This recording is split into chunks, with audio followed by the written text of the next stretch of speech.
Summer of 2003, 55 million people in the Northeast left in the dark. New York City shut down in an instant.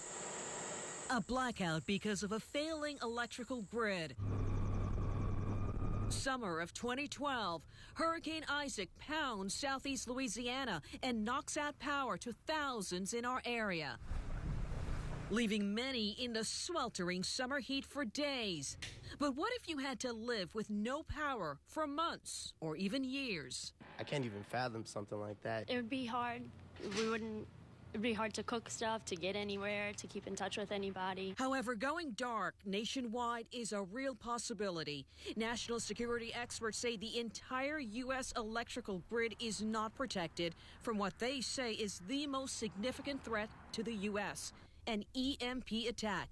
EMP, or electromagnetic pulse, can occur naturally, such as striking Earth in the form of a massive solar storm caused by the sun, or a man-made terror attack from a nuclear device detonated in the atmosphere, producing a burst of gamma rays. Those rays, if detonated at a high enough altitude, could damage or destroy the nation's electrical equipment and infrastructure. UNO engineering professor Kim Jovanovich says the results would be catastrophic. No internet, no telephones, your car wouldn't start.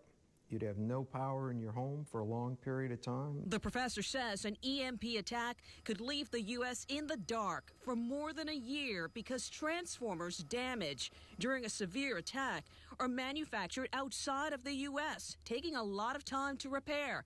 In the meantime, critical infrastructure like hospitals, businesses, and banks forced to shut down. We will not have the luxuries that we have right now, nor will we have the necessities that we need to do everyday life. Given the concern, Congress set up a commission to study the threat an EMP attack poses to the U.S.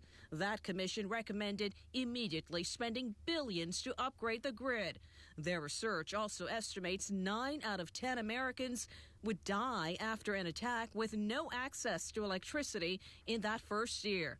A federal Homeland Security study also found a severe solar storm could leave tens of millions of Americans without power for years. Locally, Louisiana's largest energy company, Entergy, says for security reasons, it would not say if its electrical grid can sustain an EMP attack.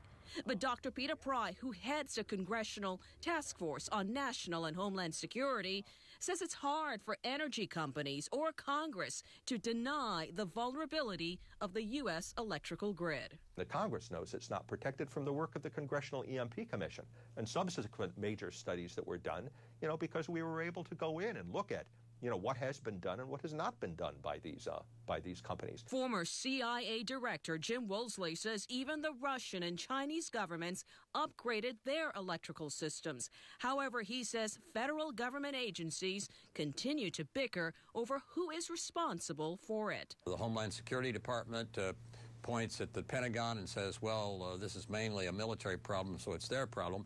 And the Pentagon points at Homeland Security and says, well, this is mainly something that might happen as a result of a solar activity, so it's Homeland Security's problem.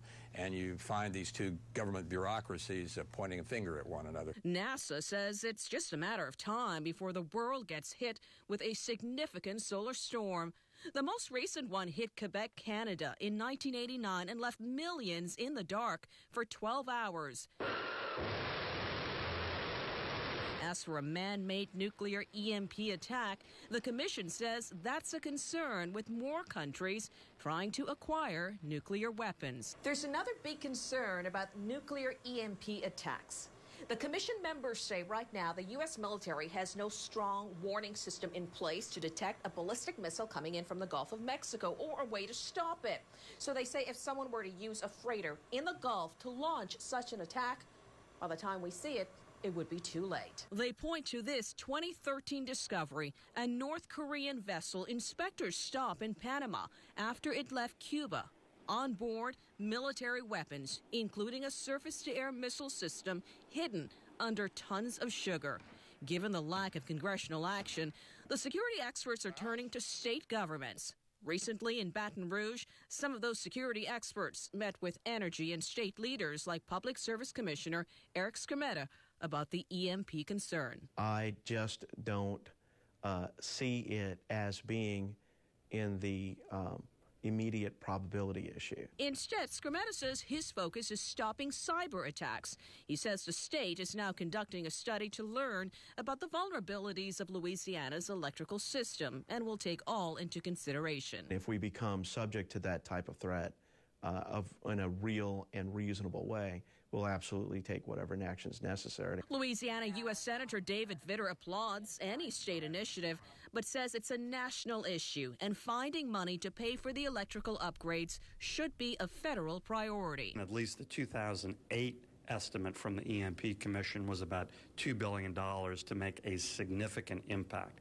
That's what we spend every year on foreign aid to Pakistan. Vitter says congressional Republicans and Democratic lawmakers introduced 2 proposed bills to deal with it, but says most congressional leaders don't see it as an urgent matter. He says he plans to continue pushing for it. We've all lived for pretty much brief periods without electricity, right? If the whole country had a blackout and were plunged into that sort of situation for a longer period of time, that would be a real crisis. It's a potential crisis those concerned say the nation can't afford to risk. Their hope is that citizens will pressure congressional leaders to take action instead of risking the nation going dark.